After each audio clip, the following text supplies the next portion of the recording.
Bonjour, j'ai le plaisir aujourd'hui de m'entretenir avec Daniel Meroy, un écrivain et conférencier de renommée internationale au sujet des bouleversements planétaires et des enjeux cachés derrière la pandémie de coronavirus. Bonjour, Monsieur Meroy. Bonjour, Josiane.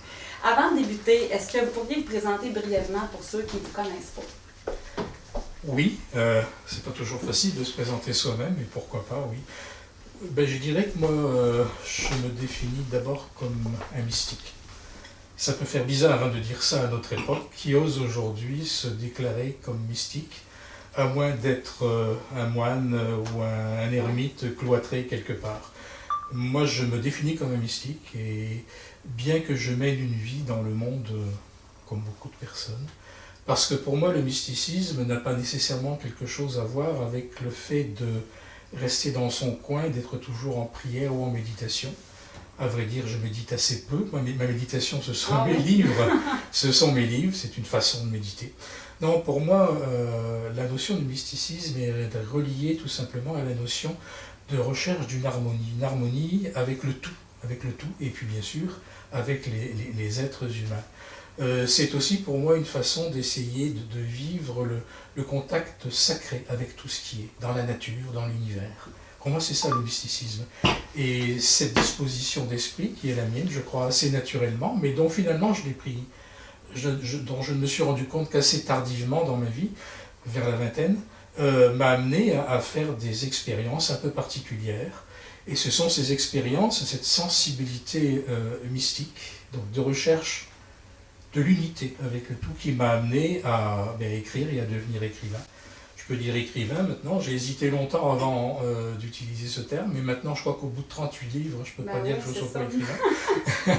Voilà, donc globalement, c'est ça, c'est un peu comme ça que je me définis. Et voilà, pour moi, j'ai la sensation que c'est un risque toujours dans notre société de se dire mystique, parce qu'on donne l'impression d'être quelqu'un de déconnecter de tout, d'être sur un petit nuage, puis moi je ne vis pas du tout, mais alors pas du tout comme ça. Non, on voit que vous êtes très connecté dans le monde, vous êtes très actif, avec des conférences, des livres et tout. Oui, puis j'aime travailler manuellement, j'aime rencontrer des gens, j'aime mes moments aussi de paix, mais c'est pas forcément des moments de paix dans mon coin, à rien faire, à rien dire, non, c'est l'écriture, c'est le moment de paix pour moi. Et puis aujourd'hui, quelles sont les sources d'informations dans lesquelles vous allez puiser pour nous donner des réponses aujourd'hui? C'est sûr que les réponses que je vais donner à vos questions, ce pas des réponses que vont vous donner la plupart des gens, parce que ma sensibilité n'est pas celle de la plupart des gens. Moi, dans la vingtaine, je ne vais pas entrer dans les détails de mes expériences intérieures, dans la vingtaine, j'ai vécu ce qu'on appelle l'expérience de la décorporation, c'est-à-dire de la projection de la conscience en dehors du corps, qui nous fait réaliser que nous ne sommes pas ce corps, mais que nous sommes une conscience, on va dire une âme, même si le terme est discutable pour beaucoup de personnes, nous sommes une conscience qui habite un corps. Donc ça m'a amené le fait de pouvoir sortir à volonté maintenant cette conscience en dehors du corps physique, de m'amener à m'apercevoir bien que l'univers matériel de densité dans lequel nous sommes n'est que un par rapport à une infinité d'autres. Alors évidemment, ça peut surprendre de dire cela, on peut me dire, pour ceux qui ne me connaissent pas, voilà encore un flyer, etc. Ce sont des choses qui sont pour moi extrêmement concrètes, et pour moi c'est tout aussi naturel de passer sur un autre plan de conscience et de me projeter dans un autre univers vibratoire, que pour la plupart d'entre nous c'est aussi simple de passer de la première chaîne de télévision à la deuxième. C'est-à-dire qu'on va changer de fréquence vibratoire de vie. Donc, mais les informations dont je vais vous faire part aujourd'hui, les réponses à vos questions, seront prises essentiellement, je voudrais dire pratiquement intégralement, dans ces univers ou dans des formes de vie, auprès de formes de vie qui vivent dans ces univers. Tout cela connecté à mes propres réflexions en fonction de cette expérience que j'ai maintenant depuis, cette expérience de décorporation depuis plus de 40 ans. Est-ce que c'est ça que vous aviez décrit dans votre livre « Récit d'un voyageur de l'astral » ? Le tout premier livre, Récit d'un voyageur de l'astral, le deuxième aussi, Terre d'émeraude, voilà. Ça, c'était les prémices de mes expériences, voilà. Donc, les réponses vont venir de cette source-là aujourd'hui? Vont venir essentiellement, parce que j'ai ma propre réflexion aussi à moi, évidemment, parce qu'on se développe une perception de l'univers quand on a accès à des données comme celle-là. Donc c'est à partir de tout cela, de ce regard, je veux dire, à la fois incarné, mais aussi en altitude, que je vais essayer de vous répondre. J'ai vraiment hâte d'avoir votre point de vue sur les questions que je vais vous poser aujourd'hui. Donc, première question. Dans le contexte de cette pandémie, nous vivons de grands bouleversements à l'échelle planétaire. Et il semble que deux grandes forces s'affrontent. L'une pour asservir l'être humain et le déshumaniser, on pourrait l'appeler force de l'ombre, et l'autre pour libérer l'être humain de ses peurs et lui redonner son pouvoir. Appelons-les la force de lumière. On peut dire ça comme ça. On pourrait dire ça comme ça. Qu'avons-nous à comprendre de ces événements et pourquoi vivons-nous toute cette folie-là actuellement? Je dirais que c'est ce que nous vivons actuellement, cette façon dont le monde a l'air de se scinder en deux, dans ce qu'on peut appeler globalement des forces de lumière ou des forces d'espoir, et puis des forces de désespoir, ou de désassemblement, de dispersion. Je crois que c'est tout simplement la conséquence de la façon dont l'humanité a vécu depuis des millénaires, je ne dis pas depuis des siècles, mais depuis des millénaires. Et l'avènement de notre époque, qui est aussi l'avènement, je veux dire, d'une forme d'approche scientifique de la vie, avec la découverte de nouvelles technologies, avec les réseaux sociaux évidemment, qu'on ne peut pas dissocier de ça, font en quelque sorte que tout d'un coup, tout se précipite. Alors, ça nous oblige en quelques décennies, ça nous a obligés en quelques décennies à revoir complètement notre vision du monde, à nous positionner pour quelque chose ou contre quelque chose de façon schématique. Et ce que je trouve dommage, justement, c'est que, enfin dommage mais inévitable, c'est qu'il y ait très rarement des êtres qui s'élèvent, du moins dans la grande majorité de notre humanité, pour essayer de sortir de cette dualité. Et dire à quoi ça sert ce que l'on vit aujourd'hui, à quoi ça nous mène. Si c'est à nous diviser, on va voir comment ça va finir, puis ça finira mal. À chaque fois qu'il y a eu des divisions, ça s'est toujours très mal terminé. Mais il est clair que nous arrivons aussi dans ce que l'on appelle une fin de cycle de notre humanité. Moi, je ne suis pas astrologue, loin de là, j'y connais franchement rien. Je ne suis pas astronome non plus, mais il suffit de regarder un petit peu comment, dans l'histoire des derniers millénaires, de ce que nous connaissons, du moins, des derniers millénaires, il suffit de voir la façon dont la vie s'est déplacée, dont les civilisations se sont engendrées les unes les autres, dont certains mouvements sont montés, d'autres sont descendus. Il suffit de regarder ça, très honnêtement, pour s'apercevoir que la Terre et notre humanité vit par cycle. Et on connaît ça depuis l'Antiquité, et on parle de la grande année qui durerait 24 500 ans, etc. Et moi je m'aperçois aussi, je ne suis pas le seul, bien évidemment, qu'à l'intérieur de ces cycles, il y a des sous-cycles, etc. Et que ces cycles et ces sous-cycles évoluent dans le cosmos selon le rythme d'un balancier. C'est-à-dire que 12 500 ans comme ça, 12 500 ans comme ça, c'est-à-dire en descendant et en remontant. Comme si la vie du cosmos et la vie de tout ce qui vit dans le cosmos, des planètes, était assujettie à un mouvement d'inspire-expire. Inspire, expire. Puis de temps en temps, une apnée. On a des petites apnées quand on respire aussi, on ne s'en rend pas forcément compte. Et c'est comme si actuellement, notre monde l'ensemble de notre monde, pas simplement de la Terre, était en bas d'un mouvement de pendule. C'est-à-dire que tout va s'accélérant. Vous savez que le pendule, quand il arrive en bas de sa course, son mouvement est plus rapide. Mais là, donc la chute est rapide. Très rapide. Et tout est rapide en ce moment. C'est vraiment cela. Et quand il y a une chute rapide, il suffit de voir comment ça se passe avec un pendule. La remontée, elle se fait lentement aussi. C'est-à-dire qu'il y a la poussée de la descente. Alors, on en est là actuellement à cette période, et évidemment, ça exacerbe tout. Oui. Puis, est-ce que, par hasard, ça serait la période que certains ont appelée l'apocalypse? Oui. OK. Mais je pense qu'on ne peut pas dire autrement. De toute façon, qu'est-ce que ça veut dire le mot apocalypse? Ça veut dire révélation. OK.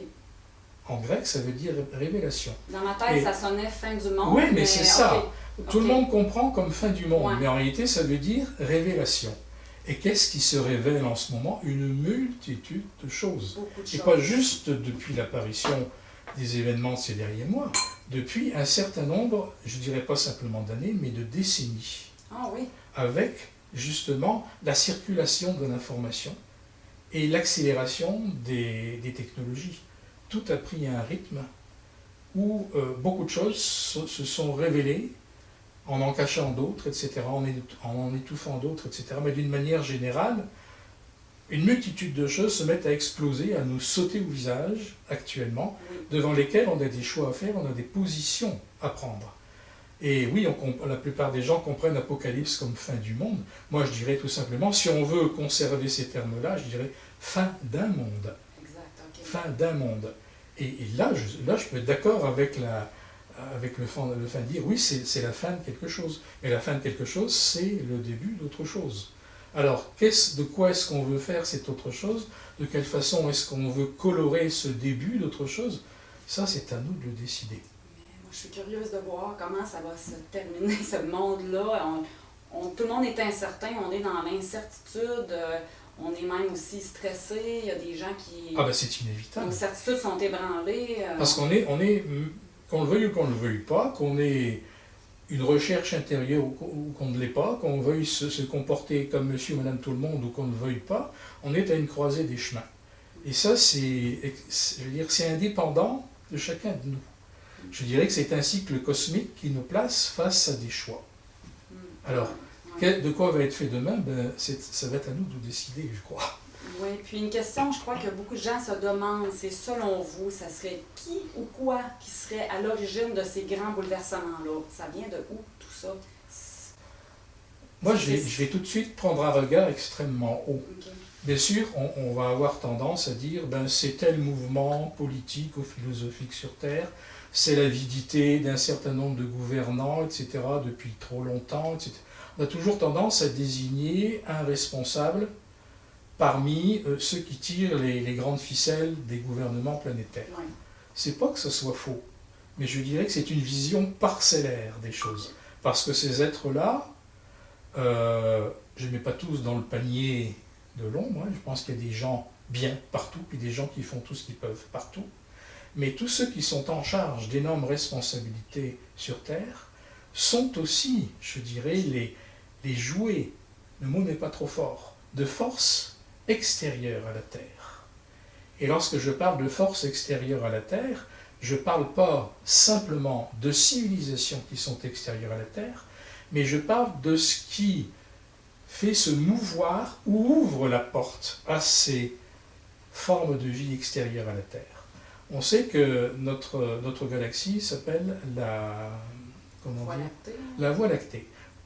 Il y a une planète centrale, il y a un soleil central à cette Voie lactée qu'on appelle traditionnellement Sirius. Il y a un deuxième soleil un peu jumeau, qui crée l'effet de dualité justement sur un plan vibratoire que l'on vit actuellement. C'est ça la particularité aussi de notre système cosmique.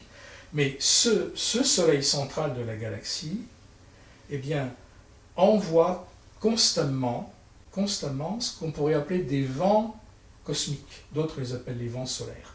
Et ces vents solaires, en fonction des rythmes où ils se déplacent dans le cosmos, vont rejoindre certaines régions de la galaxie. Et actuellement, depuis un temps que je ne saurais déterminer, mais qui n'est pas si lointain que cela de nous, c'est quelques siècles, ce qui est très rapide dans l'histoire de notre cosmos, eh bien notre Soleil, le Soleil de notre système solaire, est balayé par ces vents cosmiques émanant du Soleil central de notre galaxie. Et le fait que notre système solaire, notre Soleil, soit balayé par ces vents cosmiques, ça renvoie vers nous des trains d'ondes qui vont changer la nature vibratoire d'un certain nombre de choses et qui vont notamment influencer les comportements des individus, qui vont accélérer les développements de certaines découvertes, etc., qui vont exacerber les sensibilités aussi. Donc il y a un grand mouvement, je dirais, cosmique qui dépasse notre volonté, mais qui est lui aussi dû à des phénomènes d'inspire et d'expire, mais à un niveau qui nous dépasse complètement différemment. Donc, si je comprends bien, ce qui se passe dans notre quotidien, ça a une origine beaucoup plus grande, beaucoup plus large. C'est la conséquence. Et notre travail, et nous, eh bien, en tant qu'être en évolution, et non pas êtres qui sont le fleuron de l'évolution, comme on le pense trop souvent, ça serait triste. Ouais. Nous sommes un stade de l'évolution de la conscience dans l'univers, un petit stade encore modeste. Eh bien, nous, en tant que tels, en tant qu'apprentis humains, je dis bien apprentis humains, des ébauches d'humanité. Ça peut déranger de dire ça. Nous sommes des ébauches d'humanité. Ah oui. Je suis curieuse de voir pour vous, c'est quoi un humain qui serait complet ou pas une ébauche? C'est très difficile à dire quand on n'y est pas soi-même. Ouais. Mais déjà, j'ai eu la chance dans ma vie, où j'ai beaucoup voyagé, de rencontrer un certain nombre, non seulement de maîtres, que j'appelle des maîtres de sagesse incarnés, et puis aussi dans d'autres espaces de vie, des êtres plus réalisés que nous. Ça donne une idée au niveau de la sagesse qu'on a du mal à appréhender sur Terre. Hein.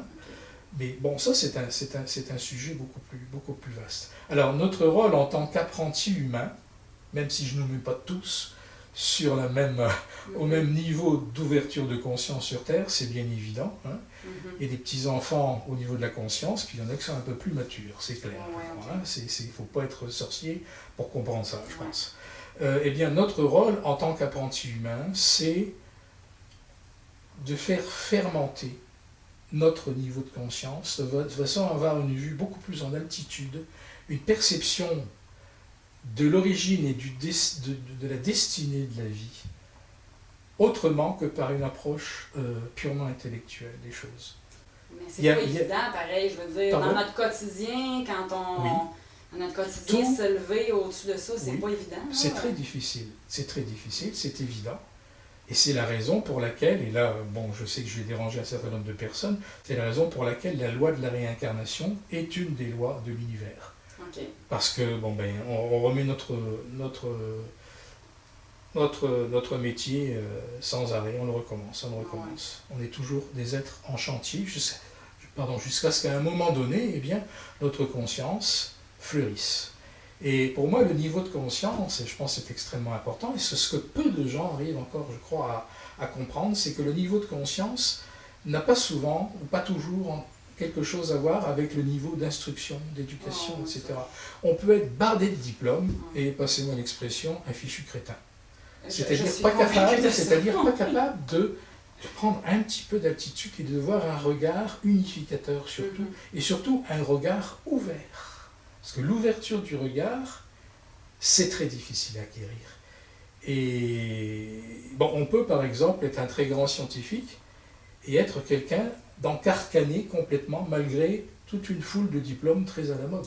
Tout simplement parce qu'on va être barricadé dans des dogmes, incapable de sortir d'une certaine cage de dogmes scientifiques. Je dis de dogmes scientifiques, comme je dirais de dogmes religieux, c'est la même chose. La science est la nouvelle religion. C'est pour ça que je pense qu'il y a relativement peu de vrais scientifiques sur Terre. C'est-à-dire des scientifiques qui n'ont pas peur de faire des avancées de conscience qui vont pulvériser certaines règles que l'on estime être fixes et définitives. Il n'y a rien de fixe et définitif. Je suis d'accord. À part, je dirais, la force d'amour. Ah, ok. Ça, pour moi, c'est la grande loi de l'univers. On va me dire, la force d'amour, on ne la voit pas beaucoup à l'action actuellement. C'est vrai, mais c'est pas parce on ne la voit pas beaucoup qu'elle n'est pas là. En général, quand on voit beaucoup d'ombre, c'est parce qu'il y a beaucoup de lumière qui approche. Ah, c'est encourageant, parce que c'est vrai qu'en ce moment, on a de la difficulté à trouver de l'amour autour de nous. Honnêtement, on se sent, je vous dirais, un peu emprisonné, on a l'impression même qu'une dictature. Mais c'est une mise à l'épreuve. Puis je me demande justement, qu'est-ce qu'on doit, comment se positionner par rapport à ça. Justement, ça m'amène à ma prochaine question. On observe deux principaux narratifs actuellement. On observe, je vais dire, celui de la peur d'un virus, puis de la division. Puis on a aussi l'autre narratif, celui qui tente de libérer l'être humain et de redonner son pouvoir. Puis je me demande pourquoi les gens se positionnent dans un narratif plutôt que dans un autre. En fonction du niveau de conscience, justement. C'est ça, je me c'est-à-dire en fonction de la façon dont ils ont maturé dans d'autres existences. Okay. En fonction aussi, au-delà de ça, en fonction aussi de ce qu'ils ont à expérimenter dans cette vie-ci. Vous ne pensez pas que ce serait une belle occasion dans ce moment-ci ce que nous vivons là, d'élever notre conscience un peu? C'est un test. Okay. C'est un test où chacun est mis devant le regard qu'il pose sur la vie, qu'il pose sur les autres, devant ses propres peurs, ses propres forces. Est-ce que nous sommes conditionnés au point d'accepter tout ce que l'on nous dit, ou est-ce que nous gardons suffisamment, je dirais, de jugement, de sens critique pour dire « Oh là, je prends un peu de recul, puis j'absorbe pas nécessairement tout ce qu'on me dit ». On en est là. Donc, cette fameuse pandémie du Covid, qu'on appelle épidémie ou pandémie, finalement, c'est pas d'importance, c'est avant tout un test. C'est un test par rapport à d'autres tests qui se préparent déjà actuellement. Comme un test évolutif là, pour voir voilà. si on... Je dirais que les forces, pour moi, de dissolution, appelons-les comme ça, qui sont à l'œuvre actuellement sur Terre, mais pas que sur Terre, hein, mais c'est la Terre qui nous concerne, on va en tenir là, sont en train d'étudier, très sciemment, d'étudier de quelle façon nous nous comportons, collectivement, individuellement, en tant que peuple, en tant que nation, etc. Et il y a des repères qui sont marqués. Comment? Des repères... Des repères vibratoires. De gens, d'endroits où les gens se réveillent. Des foyers de soumission, okay. Des foyers de rébellion. Oh, ok. Juste par hasard, au Québec, vous voyez ça comment, vous, ici? Ben, ce qui est étonnant, c'est que le Québec, habituellement, est connu vibratoirement comme un foyer de soumission. Oh, mon réellement. Ah, oui. Puis on s'aperçoit qu'étonnamment, dans ce foyer de soumission, il y a actuellement, depuis 2-3 mois, un foyer de rébellion. On peut le voir. Ouais. Alors ça, c'est une chose qui ne passe pas inaperçue auprès de ceux qui nous observent actuellement et qui tirent les ficelles planétaires. De qui vous parlez, là? Ceux qui nous observent là, en ce moment-là? On pourra y venir. Oui, ok, on va y venir. On va y venir. Hein? Okay. Et c'est quelque chose qui pour eux est inquiétant. Parce que c'est un foyer de rébellion qui était totalement inattendu. Et je lisais, pas plus tard qu'hier dans la presse, qu'on avait récemment, il apparaîtrait, maintenant, récemment, qu'il y a à peu près 25% des Québécois, on parle du Québec, Québec, hein, okay, du Québec, qui maintenant estimeraient qu'on nous raconte des histoires avec la pandémie. C'est-à-dire qu'il y a quelque chose d'autre par derrière qui cherche à nous manipuler. 25%, ça commence à être beaucoup. Puis j'avais lu 50% des Canadiens dans un autre sondage. Peut-être, peu importe. Mais ce à quoi mon discours voulait tendre à dire, c'est que nous sommes actuellement, en tant que population terrestre, sous observation. Et on essaie de voir, on va y revenir, hein, jusqu'où on peut pousser le bouchon. Oui. Et comment on peut le pousser? Qu'est-ce qui marche? Qu'est-ce qui ne marche pas? Où sont les dangers? Quels sont les types de rébellion? Qu'est-ce qu'il va peut-être falloir faire pour générer une soumission généralisée ou la plus généralisée possible? Parce qu'on en est là. Ben, c'est ce qu'on observe. Puis là, je me demande personnellement, moi, puis beaucoup se le demandent, jusqu'où on doit aller justement pour que tout ça s'arrête. Est-ce que le but, c'est quoi? Le test, c'est quoi? De voir... on va pousser, on va dire, les mesures sanitaires à l'extrême, contrôler les gens, aller vers le transhumanisme. Ben, le grand levier pour contrôler une population, qu'elle soit locale ou planétaire, c'est la peur. Parce que la peur, c'est quelque chose qui c'est universel. Craindre pour soi, craindre pour ceux qu'on aime, ça va chercher notre instinct de survie, etc., etc., etc. Donc ça, c'est le grand levier. Et puis tous les grands dirigeants du monde, les grands entre guillemets, hein, tous les dirigeants importants du monde, on s'entend, ont compris ça depuis extrêmement longtemps. Puis on voit que mais nous, ce que nous n'avons pas encore compris, c'est ce dicton qui est pourtant extrêmement populaire, « aide toi et le ciel t'aidera ». C'est-à-dire, ce qui nous est donné de vivre actuellement pointe en nous la nécessité de prendre conscience de notre liberté et de la nécessité, de l'urgence de manifester notre volonté, notre courage. C'est-à-dire que notre libre arbitre nous est mis en plein visage. Qu'est-ce qu'on va faire de ce libre arbitre?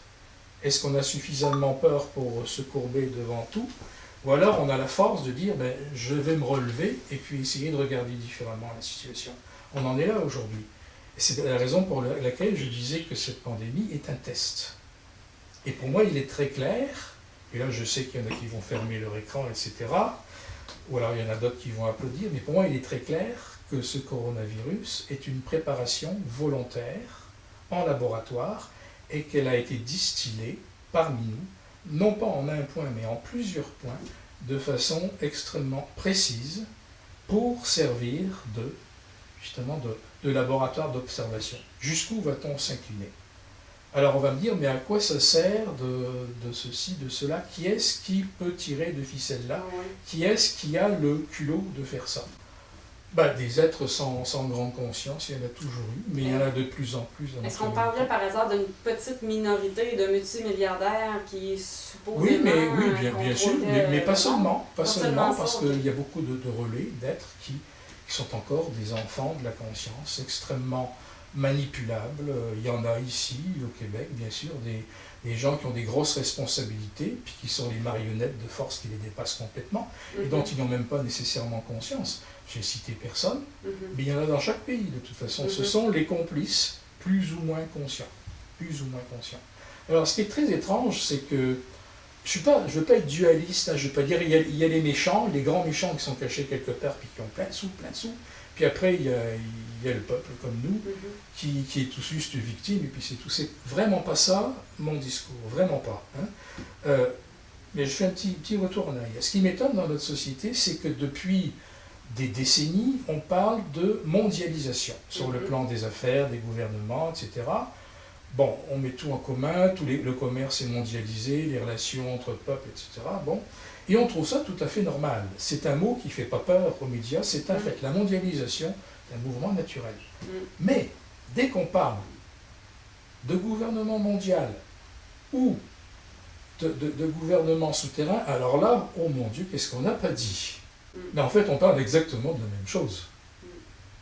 C'est juste les mots qui changent. Il y a un mot qui est médiatiquement correct, et l'autre qui fait de nous des complotistes. Oui, je comprends. Mais qui complote en réalité? Ben, ça fait partie des grandes questions. En réalité, qui serait à l'origine de ça? Si on, par exemple, on s'en rapprochait un petit peu plus de la Terre, est-ce qu'on peut... Est-ce qu'on peut peut-être avoir un petit peu des indices humains, de plus en plus dans des notions hérétiques. OK. C'est-à-dire qui ne sont pas reconnus et face auxquels on se fait traiter de fou. Bon. La Terre est une planète extraordinaire. Et en tant que planète extraordinaire, c'est aussi une planète école. Planète école qui est convoitée par beaucoup de formes de conscience extérieures à notre monde. On va me dire, ah ben là, il va nous parler d'extraterrestres. Personnellement, je ne veux pas entendre parler de ce mot-là, parce que extraterrestres, c'est-à-dire les petits martiens, les hommes verts, etc., c'est pas dans mon vocabulaire. Je parle de formes de conscience, de formes de vie extérieures à la Terre. Et ça, on sera bien obligé d'en convenir un jour. C'est comme si aujourd'hui, on était enfermé dans notre petit village, puis qu'on ne voulait pas regarder au-dessus des barricades qui encerclent notre village pour le protéger. Et le village, c'est la Terre. Bref. Donc ces forces qui convoitent la Terre s'incarnent progressivement depuis des millénaires dans notre monde et y installent petit à petit, je dirais, des pions, empruntent des corps humains, etc., avec des consciences très différentes de celles de l'humanité classique. Ah, oui. Voilà. Et plaçant ces pions, eh bien, a généré depuis des millénaires un réseau souterrain qui commence à émerger en fonction effectivement de certaines portes vibratoires qui s'ouvrent, on en a parlé tout à l'heure, et qui, eh bien, tout à coup commence à émerger avec évidemment l'apparition des nouvelles technologies qui permettent d'être beaucoup plus efficaces qu'autrefois pour prendre un certain contrôle. Alors, là on va me dire, oui mais, bon, prendre le contrôle, pourquoi? Il serait facile de débarquer avec une armée galactique, c'est beaucoup plus subtil que ça. C'est beaucoup plus subtil. Parce qu'il y a une question de libre arbitre aussi dans cette histoire. Voilà. Il y a une question de libre arbitre, c'est-à-dire que ces êtres-là ne font pas non plus ce qu'ils veulent. C'est ça. Il y a qu'on le veuille ou pas, et que ça fasse science-fiction ou pas, ça m'est égal de ce qu'on en pense, il y a ce qu'on appelle une fraternité galactique, qui est, je dirais, l'arbitre cosmique de tout cela, et qui laisse agir certaines forces en fonction de ce que les humains ont aussi à apprendre et à développer dans leur libre arbitre. Et ça peut aller très loin. Hein. Leur principe, ces êtres-là, on les appelle les Elohim dans la Bible, on les appelle, ces êtres-là respectent la loi de non-intervention dans le développement des peuples dont ils ont la charge. Et non-intervention, ça peut aller aussi jusqu'à un certain point. Est-ce que ça pourrait aller jusqu'à l'explosion de la planète ou la destruction de l'humanité ou non? Ça pourrait aller, mais ça n'ira pas. Okay. Ça n'ira pas. Parce que là, je dis, ces êtres-là interviendraient. Okay. Tout simplement. Je sais qu'on est allé très loin et j'ai dû perdre beaucoup de personnes et faire fermer beaucoup d'ordinateurs, peu importe. Hein. Moi, je parle, non pas pour convaincre, et je voudrais que ce soit bien compris, ça. Parce que on peut convaincre personne de qui que ce soit, on ne peut faire que s'essouffler. Moi, je dis, j'ai vécu certaines choses, je continue d'en vivre, j'ai expérimenté beaucoup d'états de conscience, ça m'a amené à 38 livres, je l'ai dit tout à l'heure. J'expose ce qui est important, ce qui me semble important dans mon vécu, ce que j'observe quasi quotidiennement à partir d'un œil qui est non physique, bien que relié au physique. Et je ne fais que semer des graines. Si on me dit, tu es un fou, ok, je suis un fou selon votre ordre des choses. Celui qui saura faire quelque chose de ces graines que j'essaie de semer, ben, il en fera quelque chose. Hein. Je ne suis pas comme quelqu'un qui va essayer de convertir quelqu'un à une religion. C'est pas mon propos. C'est pas mon propos. Alors, si on n'a pas peur de faire éclater les barrières mentales, ben là, je peux parler. C'est ce que je suis en train d'essayer de faire. Qu'est-ce que vous croyez qui va arriver finalement à l'humanité? Avez-vous une petite idée? Est-ce que ça va bien finir, notre histoire de test? Moi, je ne peux pas me prononcer à ce niveau-là. Okay. Ça peut devenir extrêmement dramatique, comme ça peut se retourner. Tout dépend de notre libre arbitre, et c'est la raison pour laquelle, actuellement, tant de choses sont étudiées dans les réactions, pays par pays. C'est la raison pour laquelle il y a autant d'humains aussi qui est en train de se remuer en disant « Mais hey, réveillez-vous, ressaisissez-vous un peu ». Et ce n'est pas une histoire de spiritualité ou pas, ou de fait de croire ou pas croire en ceci. C'est juste constater les faits. Oui, qu'est-ce qui se passe aujourd'hui? Bon, il y a une pandémie qui est certainement pas plus importante. Je ne dis pas que le coronavirus n'existe pas. Il est évident qu'il existe. On ne va pas discuter de ça, c'est clair.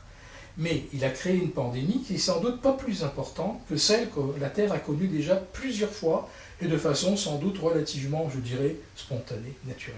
Sauf qu'on en fait quelque chose de totalement différent à cause des médias sociaux qui sont totalement, je dirais, qui donnent une ampleur énorme les médias officiels au sujet, les médias sociaux qui sont aussi, je veux dire, évidemment liés aux médias officiels, parce que ceux qui dirigent les médias sociaux sont ceux qui font la censure, qui est en haut de la pyramide, hein,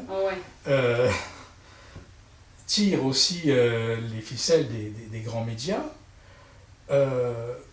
pour donner à la pandémie une importance totalement démesurée et faire en sorte qu'elle cultive la peur et qu'elle fasse des dégâts officiellement plus important que ce qu'elle en fait certainement. À tous les niveaux économiques. À tous les niveaux, économique, santé, morale, psychisme, etc. C'est la vie qu'on veut assassiner actuellement, tout simplement. On va la mettre sous veilleuse. Hein. Et celui qui ne veut pas être mis sous veilleuse, ben, il est un complotiste, tout simplement. Puis ça, c'est le plus grave péché du monde. Autrefois, le plus grave péché du monde, c'était d'être antisémite. Ouais. C'était grave. Mais aujourd'hui, c'est pas ça le plus grave péché, c'est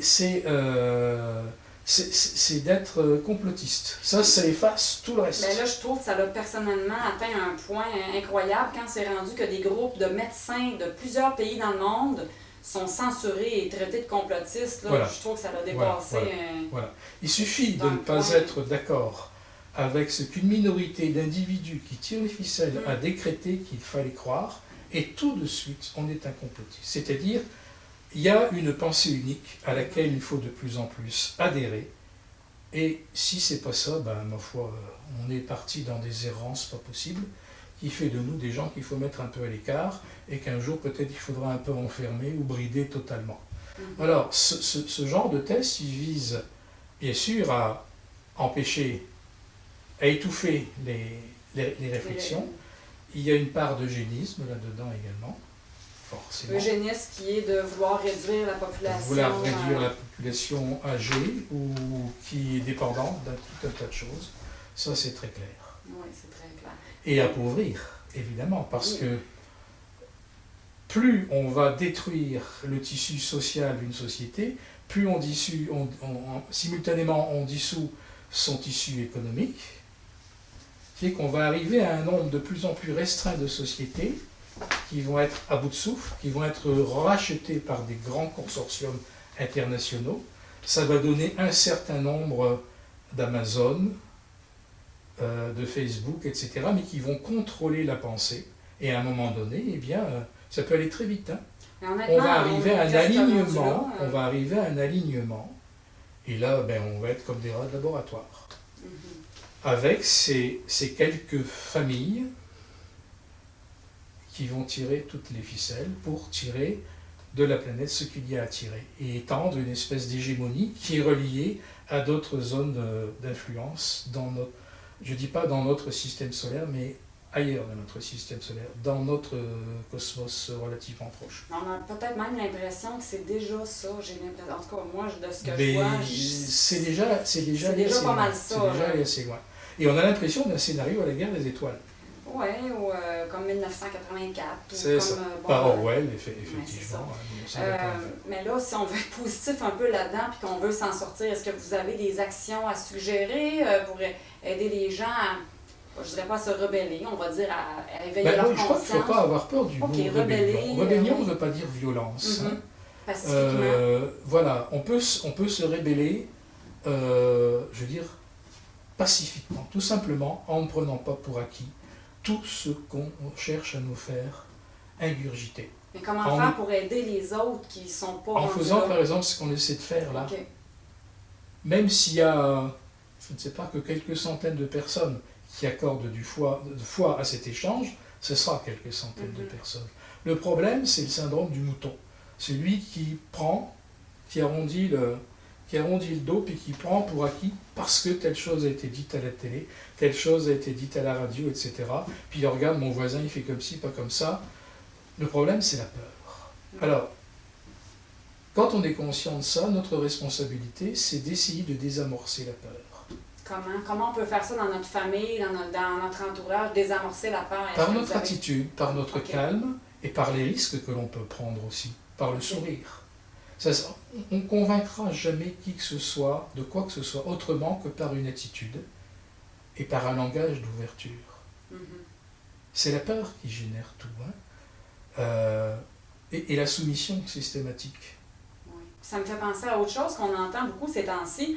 On entend laisser travailler l'ombre, puis pour la lumière, puis ça va se régler. C'est comme si j'avais l'impression qu'on nous incitait à être passif un peu. Mais tout à fait, c'est l'incitation à la passivité. Et ça, c'est extrêmement grave. Ouais, Ne pas être passif, ça ne veut pas dire tomber dans la violence. C'est réagir, c'est dire non, ça, je ne le prends pas. Ça, je vois où ça va nous mener, et puis je ne veux pas y aller. Oui, on cherche à nous dire, on va attendre, c'est comme une espèce de tempête, puis ça va passer.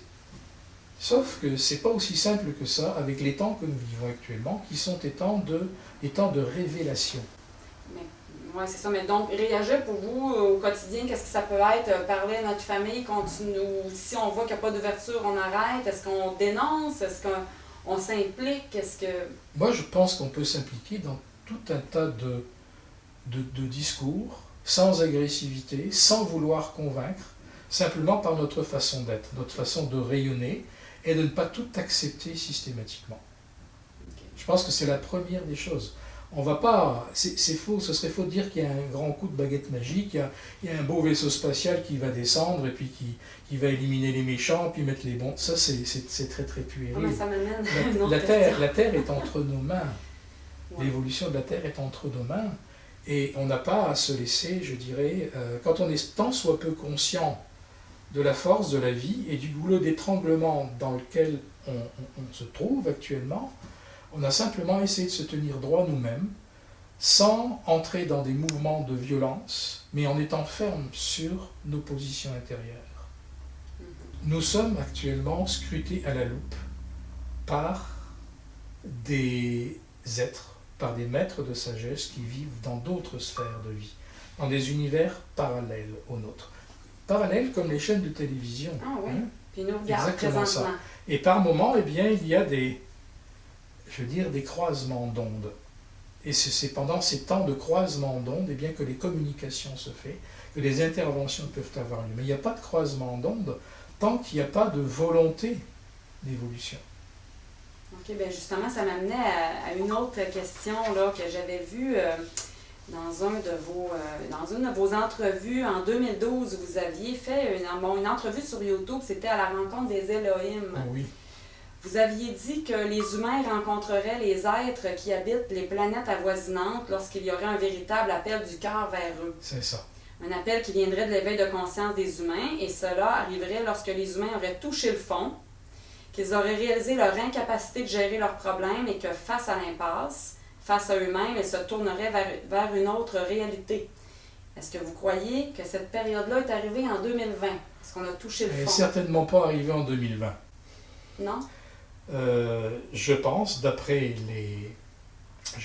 les informations que je peux avoir d'une façon extracorporelle, qui sont les miennes, hein, Mm-hmm. qu'il va falloir attendre les années 2030-2033 pour y voir beaucoup plus clair. Oh mon Dieu! Alors, qu'est-ce que nous allons faire de ces années qui viennent? C'est à nous de le décider. Il n'y a pas à entrer dans une espèce de croisade. Il y a à essayer simplement de se tenir droit puis de dire qu'est-ce qui compte comme valeur sur Terre. Qu'est-ce qui, au fond de mon cœur, compte? Qu'est-ce que je veux faire de cette planète? Comment est-ce que je peux servir? Est-ce que je dois courber les chines à des choses dont on sait bien au fond de nous-mêmes qu'elles sont toutes croches, Mm-hmm. qu'elles nous asservissent? Mm-hmm. Ou est-ce qu'au contraire, eh bien, je dois redresser les chines pour dire non, ça, j'entrerai pas là-dedans, Mm-hmm. parce que c'est pas correct. Ça veut dire donc vous croyez que le test, on va dire le test d'asservissement, Actuellement, nous vivons un test. ce test-là va continuer encore au moins 10 ans selon vous? Il va continuer avec des vagues, à mon avis. OK. Parce que je suis assez étonné que la majeure partie des humains de notre monde aujourd'hui soient suffisamment forts, solides, pour se redresser d'un coup et dire non, non, ça on n'entre pas plus là-dedans parce qu'on nous raconte des histoires. Mais c'est piloté, c'est dirigé pour nous asservir très progressivement. Donc vous pensez qu'on n'est pas assez nombreux finalement à émettre cet appel-là du cœur pour l'instant? Notre problème est là. C'est OK. un problème de masse, d'action. Donc ça c'est pas encore pour maintenant de rencontrer ces êtres-là. On n'a pas touché le fond encore finalement. On n'a pas touché le fond. OK. Bon. On n'a pas touché le fond. Mon Et c'est Dieu. ça. Et notre liberté individuelle, elle est là. Comme de quoi est-ce que je veux que le monde de demain soit fait? Mhm. Est-ce que je suis au nombre des moutons simplement parce que je vais avoir peur, puis je sais pas ci, puis je sais pas ça? Ou est-ce que je me dis, dans le fond, là, est-ce que ce ne serait pas encore une histoire de plus qu'on veut nous faire vivre, comme celles qui ont secoué l'humanité depuis des millénaires et des millénaires? Qui tire les ficelles de tout ça? Qui a intérêt à tirer les ficelles de tout ça? Mais moi, j'ai l'impression, d'après les recherches que je fais, puis il y en a beaucoup aussi, qu'on a l'impression que les masques tombent, puis on commence à Les masques tombent. trouver qui Les masques- semble diriger Autant le monde. les masques d'un certain nombre de personnes hyper contrôlantes et, je dirais, vampirisantes, autant ces masques-là tombent et autant ces personnes-là se montrent, autant nous, on nous demande de monter des masques. C'est-à-dire de monter des masques, d'en porter. Oui, c'est vrai. Alors, en effet. c'est-à-dire que les forces de dislocation, de déstabilisation, ne craignent plus maintenant de se montrer de façon de plus en plus ouverte. C'est ça, on a l'impression Voilà. que les mensonges qui étaient Les mensonges maintenant éclatent, de puis nos on dirait jours. que, et plus ils sont gros, moins ils dérangent. Oui, c'est ça. C'est extraordinaire. Mais je me dis tout le temps comment ça a pu demeurer si longtemps caché, C'est- puis pourquoi c'est- aujourd'hui c'est révélé. C'est la passivité. Mais j'avais entendu dire qu'on avait quand même déjà gagné, puis c'était une question de temps pour que l'humanité devienne plus positive. Est-ce que c'est vrai ça? Est-ce Je que pense ça va... qu'il n'y a jamais rien de gagné. C'est pas certain. moi je ne crois pas qu'il y ait quelque chose de gagné au stade où nous en sommes aujourd'hui. Qu'il y ait de belles graines qui émergent, oui, et il faut qu'il y en ait de plus en plus. Les gens qui se Mais réveillent, qui est que dire, ben non, de toute façon, la lumière a toujours, ultimement peut-être, la lumière centrale. Mais il y a des formes de lumière dont nous avons, nous, en tant qu'être incarné, la responsabilité. Le libre arbitre, c'est pas juste un mot. On est face à des forces de dislocation. Est-ce qu'on va entrer dans leur jeu ou est-ce qu'on va dire je me redresse? Non, non. Mais face à tout ce qui se passe, puis dès qu'on est un peu conscient de tout ça, puis il y a beaucoup de gens qui sont un peu déprimés de voir que bon, il y a on va dire, des forces on va dire, qui prennent le pouvoir un peu là, sur les humains, qui nous entraînent dans la peur. Qu'est-ce qu'on peut faire pour rester positif, puis pas sombrer dans la déprime comme humain là, en ce moment, parce que là, 10 ans, ça va être long un petit peu. Là, c'est sûr qu'il n'y a pas de recette. Hein? Il n'y a pas de recette et il faut s'attendre à des choses, je crois, il ne faut pas se cacher, bien difficiles dans les 10-12 ans qui viennent. On ne va pas se raconter des petites histoires, là.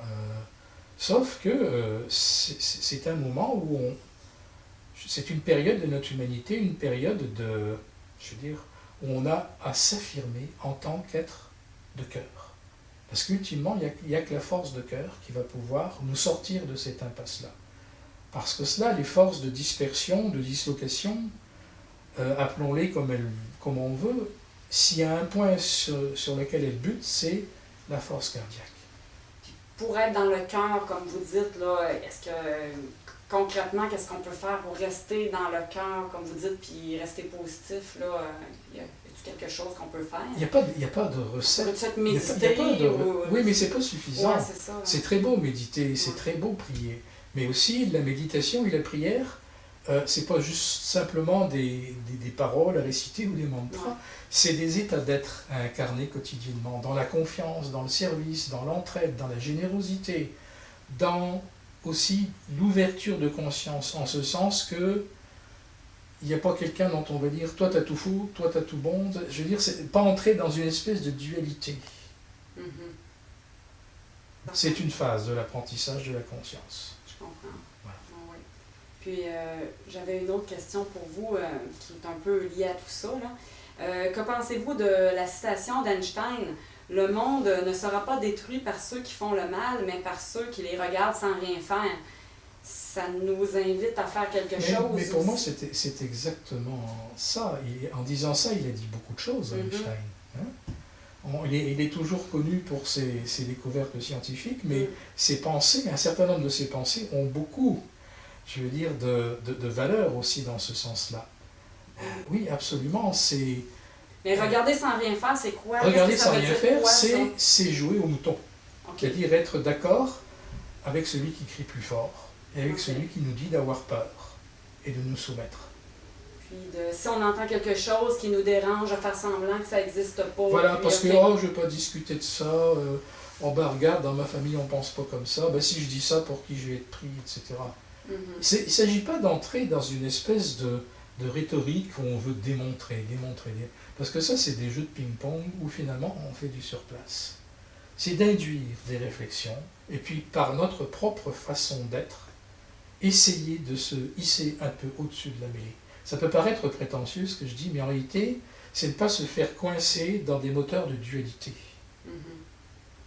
Parce que ce que nous voyons comme l'ombre a aussi sa fonction. Il n'y a pas de soleil sans ombre. Il s'agit simplement de savoir de quel côté on a envie de tirer le balancier.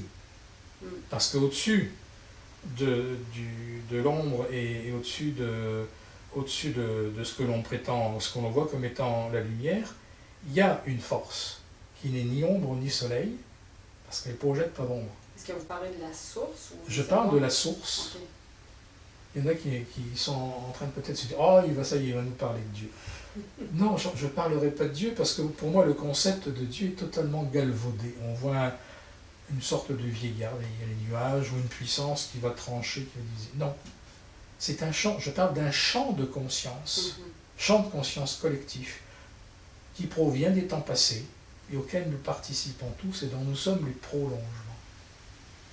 Ça, c'est une caricature très, très, très vite, hein, très rapide. Mais si apprennent, comme des gens apprennent qu'on leur a menti, puis tout le monde, on apprend toujours des nouvelles choses. Ah, on m'a menti là-dessus, c'était pas vrai, ce qu'on nous disait dans les médias. Comment les gens vont réagir quand ça va être beaucoup de révélations comme ça qui vont se produire parce qu'on en voit On de plus en ne plus. peut pas vraiment le savoir. C'est difficilement prévisible, ces choses-là.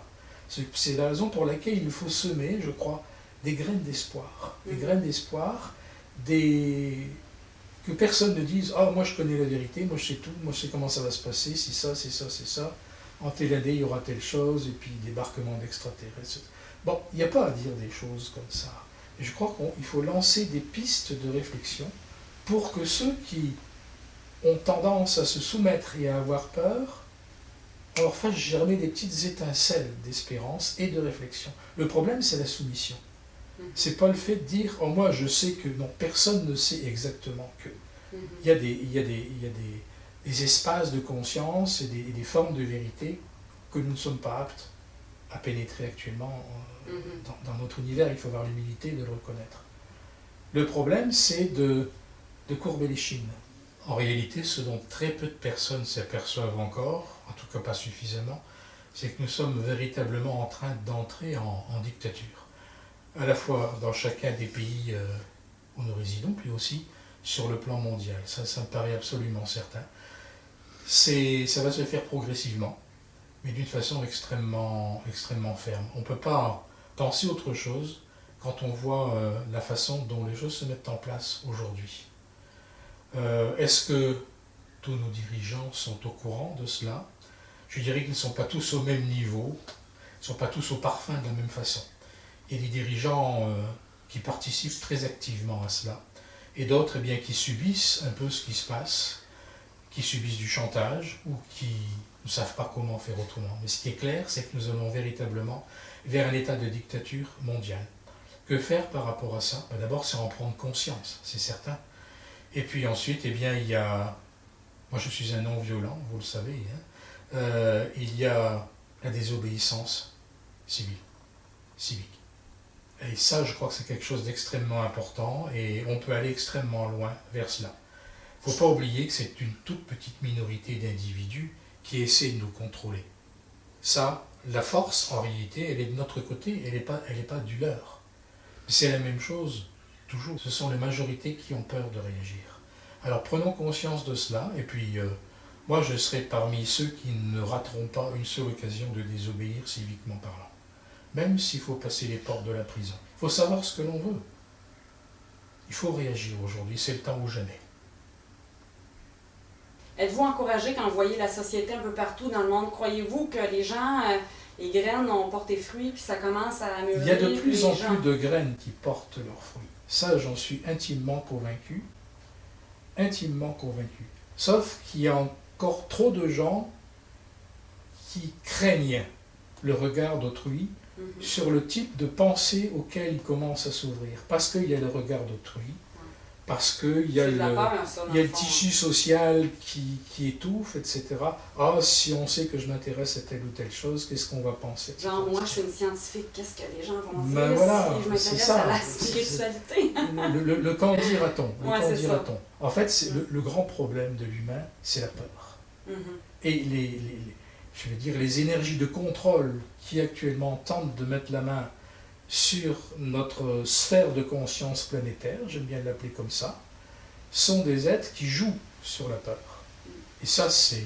Mais est-ce qu'on peut dire finalement que la Terre a toujours été pas mal soumise à la peur? Parce que si on regarde l'histoire de la Terre, on a l'impression qu'il y a tellement eu de violence et de souffrance, puis on voit ça actuellement là, oui. Avec l'esclavage, le trafic humain. C'est une planète école. On voit beaucoup de choses, on entend même parler beaucoup de gros réseaux de pédocriminalité, on entend vraiment des choses horribles. Il y a une multitude de choses, oui.